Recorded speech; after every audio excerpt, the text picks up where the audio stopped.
26 avril. Luc chapitre 22, verset 54 à chapitre 23, verset 12. Alors ils se saisiront de lui et les conduisiront dans le palais du grand prêtre, percevés à distance, au milieu de leur cour. On avait allumé un feu et les gens étaient assis autour. Pierre s'assit en milieu du groupe. Un servant, en les voyant là près du feu, l'observa la clarté de la flamme et dit: en voilà un qui était aussi avec lui. Mais Pierre le nia en disant: mais non, je ne connais pas cet homme. Peu après, quelqu'un d'autre, en apercevant Pierre, l'interpella: toi aussi, tu fais partie de cette gens. Mais non, déclara Pierre, je ne suis pas. Environ une heure plus tard, un autre encore se tint avec assistance. C'est sûr, cet homme l'a été aussi avec lui. D'Elias, c'est un Galiléen. Mais non, je ne sais pas ce que tu veux dire, s'écria Pierre. Au même instant, alors qu'il était encore en train de parler, le coq se mit à canter. Le Seigneur se retourna et posa son regard sur Pierre. Alors Pierre se souvint de ce que le Seigneur lui avait dit. Avant que le coq chante aujourd'hui, tu m'auras régné 3 fois. Il se glissa dehors et se mit à pleurer amèrement. Les hommes qui gardaient Jésus se moquaient de lui et le frappèrent. Ils lui couvrirent le visage et crièrent: Hé, fais-le prophète, dis-nous qui t'a frappé. Est-il l'accablant d'un jour? Dès le point du jour, les responsables du peuple, les chefs des prêtres et les spécialistes de la loi se réuniront et firent amener Jésus devant leur grand concile. L'interrogatoire commença. Si tu es le Messie, déclare-le-nous.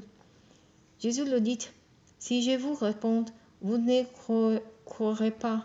Et si vous posez des questions, vous ne me répondrez pas. Mais à partir de maintenant, le Fils de l'homme siégera à la droite de Dieu Tout-Puissant. Alors ils se mirent à cœur tous ensemble. Tu es donc le Fils de Dieu. Vous dites vous-même ce que je le suis, répondit Jésus. Là-dessus, ils s'écrièrent: qu'avons-nous encore besoin de témoignages? Nous venons de l'entendre nous-mêmes de sa bouche.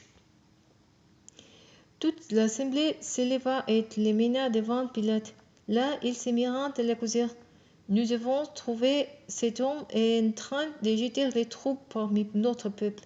Il interdit de payer l'impôt à l'empereur et de déclarer qu'il est le Messie, le roi. Alors Pilate l'interrogea.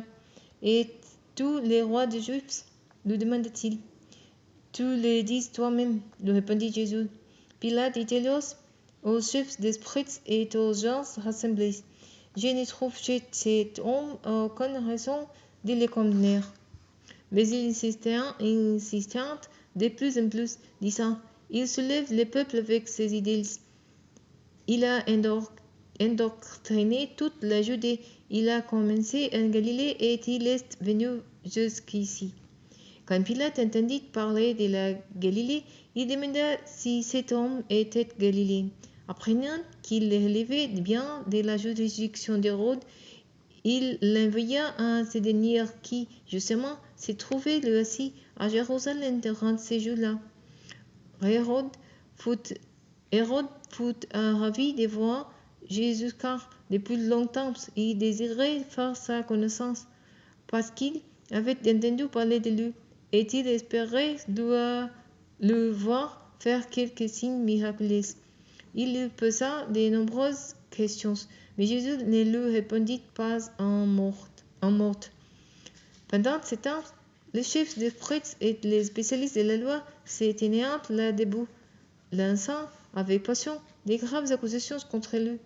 Alors Hérode les traita avec mépris, ses soldats en firent autant, et ils se moquèrent de lui en les revêtant d'un manteau magnifique.